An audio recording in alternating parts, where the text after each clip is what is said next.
نحمده ونصلي ونسلم على رسوله الكريم۔ عزیز ساتھیو، آج ہم آخرت کے بارے میں پڑھیں گے۔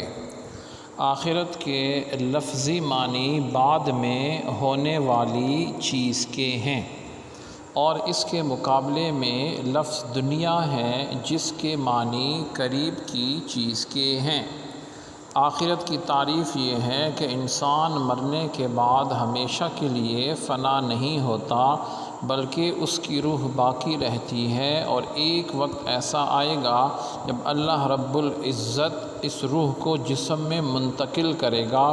انسان دوبارہ زندہ ہوگا، اور اس طرح زندہ ہوگا کہ اس کا ایک بال بھی کم نہیں ہوگا۔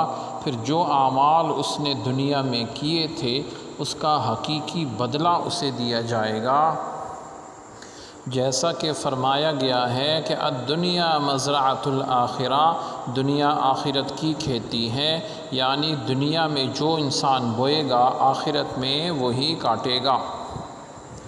پھر اعمال تولے جائیں گے۔ جن لوگوں کے اعمال کے وزن بھاری ہو جائیں گے ان کے بارے میں اعلان ہوگا کہ فلاں ابن فلاں کامیاب ہو گئے اور جنت کے حقدار ہو گئے، اور جن کے اعمال کا وزن ہلکا ہوگا، نیکیاں کم ہو جائیں گی، برائیاں زیادہ ہو جائیں گی، ان کے بارے میں اعلان ہوگا کہ فلاں ابن فلاں جو ہیں ناکام ہو گیا اور جہنم کا حقدار ہو گیا۔ قرآن پاک کی مختلف صورتوں میں اس مضمون کو بہت تفصیل سے بیان فرمایا گیا ہے۔ سورہ انفطار آیت نمبر 13 اور 14 میں ارشاد ہے: اعوذ باللہ من الشیطان الرجیم، بسم اللہ الرحمن الرحیم، ان الابرار لفی نعیم وان الفجار لفی جحیم۔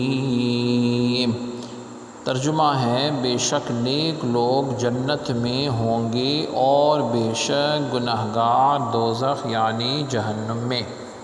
کنز العمال شریف کی حدیث میں آقا علیہ السلام نے فرمایا: الدنیا 7,000 سنہ انا فی آخرها الفا۔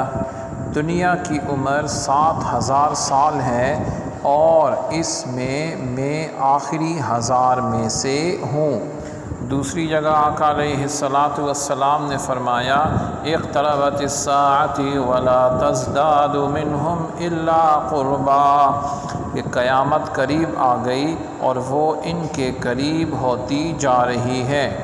اور تیسری جگہ نبی علیہ السلام نے ارشاد فرمایا: اقتربت الساعۃ ولا یزداد الناس علی الدنیا الا حرصا ولا یزدادون من اللہ الا بعدا، کہ قیامت قریب آ گئی اور لوگوں کی حرص سے دنیا بڑھ رہی ہے اور اللہ رب العزت سے دور ہو رہے ہیں۔ اللہ رب العزت ہم سب کو آخرت کی تیاری نصیب فرمائے۔ سبحانک اللہم و بحمدک، اشہد ان لا الہ الا انت، استغفرک و اتوب الیک، وصلی اللہ تعالی علی خیر خلقہ محمد وعلی آلہ واصحابہ اجمعین برحمتک یا ارحم الراحمین۔